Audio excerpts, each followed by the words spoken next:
ഇത് tropical apple നമ്മൾ കേരളത്തിൽ കായ്ക്കും എന്ന് ഞാൻ പറയണില്ല. പറയാൻ പറ്റില്ല. അത് പറഞ്ഞിട്ട് വരുന്ന തൈകളാണ്. ആപ്പിളിന്റെ പിന്നെ ബ്ലാക്ക്ബെറി, റാസ്ബെറി ഇതിനൊന്നും ബാക്കിൽ പോവാൻ നിൽക്കണം നല്ലത്. ശരിക്കും അത് നല്ല തണുപ്പ് കിട്ടിയാൽ മാത്രമേ കായ്ക്കുള്ളൂ. ആപ്പിളിന്റെ എത്രയോ ഉണ്ടായിരുന്ന 15 വർഷമായി തുടങ്ങിയിട്ട്.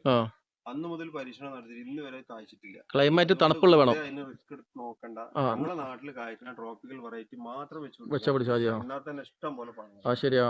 അപ്പൊ ഇത് വലിയ ഉറപ്പൊന്നുമില്ല. ആപ്പിളൊക്കെ എപ്പോഴും നമ്മൾ മാർക്കറ്റിൽ നിന്ന് വാങ്ങി കഴിക്കാം. അല്ലാതെ അതിന് നമ്മള് കായ്ക്കാത്ത സാധനം ഇവിടെ പരീക്ഷിച്ച് നമ്മൾ മെനക്കെട്ടിട്ട് കാര്യമില്ല. ഇനി ആപ്പിൾ കിട്ടുകയാണെങ്കിൽ തന്നെ അത് ആപ്പിളിന്റെ രൂപത്തിൽ തന്നെ കിട്ടുമെന്ന് അറിയില്ല. ചെറിയ കായ എന്തെങ്കിലും കിട്ടിയാ കിട്ടി. ശരിക്കും നമുക്ക് അത് കഴിച്ചിട്ട് പ്ലാന്റ് വന്ന് കഴിച്ച് ആസ്വദിക്കാൻ പറ്റില്ല. ഒരു സംശയം ഇല്ല. പുറത്തുനിന്ന് തന്നെ നമ്മൾ പോയാലാണ് ആപ്പിളൊക്കെ എന്താ വെച്ചാല് അവര് അത്രയും സംരക്ഷിച്ചു ഭയങ്കര അത്രയും തണുപ്പുള്ള സ്ഥലം എന്നിട്ട് അവർ അതിനെ സംരക്ഷിച്ചൊക്കെ ചെയ്യണത് ഭയങ്കര സംഭവം.